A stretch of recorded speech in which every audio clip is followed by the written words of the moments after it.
네, 안녕하세요. 반갑습니다. 용호입니다. 우리나라 자율주행 자동차 관련주 대장이라 한다라면은 역시 만도가 떠오를 겁니다. 시가총액 3조가 넘는 굉장히 큰 그런 덩치의 기업인데, 한라그룹의 좀 어느 정도 이제 핵심 기업이라 볼 수가 있죠. 이 만도가 어제 이제 장 마감하고 3시 반 이후에 공시가 하나 나왔습니다. 예, 바로, 물적 분할, 회사를 분할하겠다. 만도가 가지고 있는 사업 중에서 자율주행 사업부를 신규 법인으로 독립을 시키겠다. 그 사업명은 이제 MMS라고 하네요. 이게 뭐 임시로 정한 건지 아니면은 확정이 된 건지 모르겠습니다만은 어쨌든 이 분할을 한다. 이게 엄청나게 악재로 좀 작용을 하면서 오늘 현재 마이너스 7%에서 시가 시작을 했고 반등하지 못한 채 마이너스 10% 이상 하락하고 있습니다. 아니 물적 분할한다는데 주가가 왜 이렇게까지 많이 하락을 하고 어떻게 우리가 봐야 하는지 저의 개인적인 생각 말씀드리는 시간 갖도록 하겠습니다. 결론부터 말씀드리자면은 현재 이 상황은 단기적으로는 악재입니다. 예, 단기적으로는 악재입니다만은 어떠한 그런 일정에 따라서 중기적으로는 이게 어느 정도 좀 이제 소화할 수 있는, 그러니까 좀 반영이 될 수 있는 그런 요소가 아닌가, 네, 그렇게 생각을 합니다. 단 장기적으로도 봤을 때도 만도에게 있어서는 악재다. 네, 이렇게 설명드리고 시작하도록 하겠습니다. 우리가 만도에 투자를 할 때 어떠한 그 관점으로 투자를 하느냐가 굉장히 중요한데, 기존에 어떤 원래 있었던 사업이냐 아니면은 미래에 성장할 사업이냐, 이게 굉장히 중요합니다. 자율주행 같은 경우는 현재 매출이나 실적이 나오는 건 아니지만은 앞으로 성장을 할 거고 이 기업의 주력이 될 그런 이제 사업이라는 그런 인식이 있죠. 핵심이라는 겁니다. 주가라는 것은 결국 미래 성장성을 보고 모멘텀을 보고 쫓아가는 건데, 이게 이렇게 돼버리면은 이제 그 가치가 희석이 된다라고 이제 볼 수가 있죠. 왜 희석이 되느냐? 만도가 100% 지분을 가진 자회사, 자율주행 기업 MMS를 지배하면은 실적 면에 있어서는 똑같습니다. 아니, 사업부로 있나 그걸 떼어내서 법인으로 만들어서 100% 지분의 자회사로 만드나 연결 실적은 똑같아요. 문제는 뭐냐, 이 떼어낸 이 법인 요거가 언젠가는 떨어져 나갈 수가 있다. 근데 떨어져 나간다고 하더라도 이게 뭐가 문제냐면요, 만독의 어떤 자율주행 사업부는 100% 만독 거잖아요. 지금 100% 자회사도 만독 거잖아요. 근데 법인으로 떼면은 지분을 팔 수가 있어요.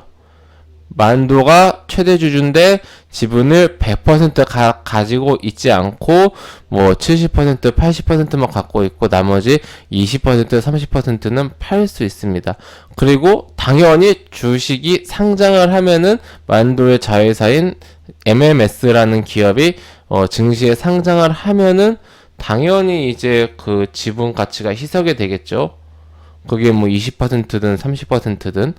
그럼 만도가 실제로 가지고 있는 자율주행 사업이 만도 주주 입장에서는 100%에서 70%로 줄어드는 거겠죠. 그리고 직접 내가 투자를 한 건데 이게 자회사 모기업을 통한 이제 간접 투자가 돼버리는 겁니다. 만도가 지주사가 돼버리는 거예요.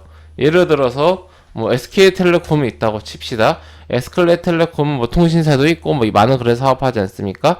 SK텔레콤 시가총액 23조죠. 근데 SK는 이 SK텔레콤을 지배하고 있는데 시가총액이 19조가 안 됩니다. 자, SK 하이닉스 보겠습니다. SK 하이닉스 시가총액이 89조입니다. 우리나라 두 번째로 큰 기업이에요. 이 SK 하이닉스 최대 주주 누구냐? SK죠. SK 시가총액 방금 봤었죠? 19조가 안 됩니다.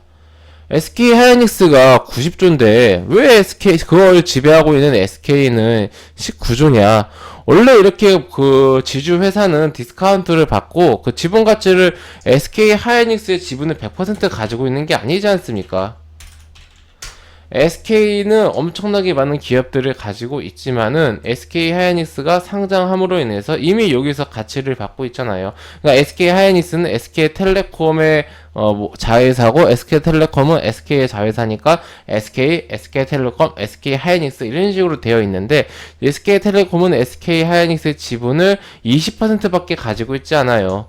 이런 식으로 모기업이 이 자회사를 상장시키면 그 기업의 가치가 희석이 되고 지주사 디스카운트를 받게 됩니다. 만도의 사업이 자율주행만 있는 게 아니지 않습니까? 라고 말씀하실 수 있는데 만도의 주가가 과거에 뭐 코로나 쇼크 때 만원대까지 하락했지만 보통 한 2, 3만원대에서 왔다 갔다 하던 이 가격대가 왜 이렇게까지 주가가 갑자기 89,000원까지 상승을 했는가? 미래에 대한 비전, 이 자율주행에 대한 이 자율주행 전기차의 자율주행 기능이 필요하기 때문에 요거에 대한 비전이 녹아있는 그런 기대감이 녹아있던 거죠. 이게 좀 이제 문제다. 과거 LG화학하고 유사한 그런 경우입니다만은 LG화학 같은 경우는 배터리 사업부, 지금 이제 LG에너지솔루션, 그게 실제로 돈이 너무나 많이 필요했습니다.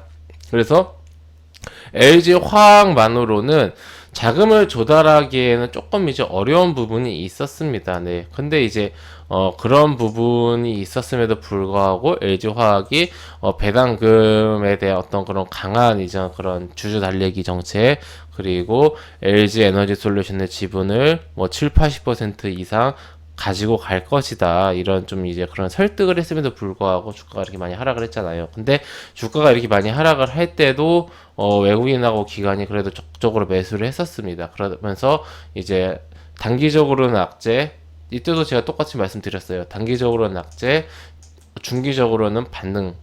그러니까 결국은 LG화학이 LG에너지솔루션 지분을 100% 가지고 있으니까 중기적으로는 주가가 다시 상승했으나 현재 LG에너지솔루션의 상장 소식이 스물스물 올라오면서 주가는 다시 좀 빠진 이런 상황이죠. 근데 빠졌다고 하더라도 전고점보다 높아요. 전고점 70만원대인데 지금 80만원대입니다. 네. 그렇다면 만도는 단기적으로는 어디까지 빠질 것인가? 근데 그때는 LG화학에 대해서는 여론도 그렇고 증권사도 그렇고 부정적이진 않았거든요. 근데 지금 만도를 제가 살펴보니까 증권사들이나 이런 데서 굉장히 좀 보수적으로 보고 있습니다. 분위기가 좀 달라요. 그때랑 분위기가 좀 달라요. 그래서 우리가 당분간은 외국인이나 기관이 지금 팔고 있는 것으로 나오는데 장마감하고 어떤지 보고요.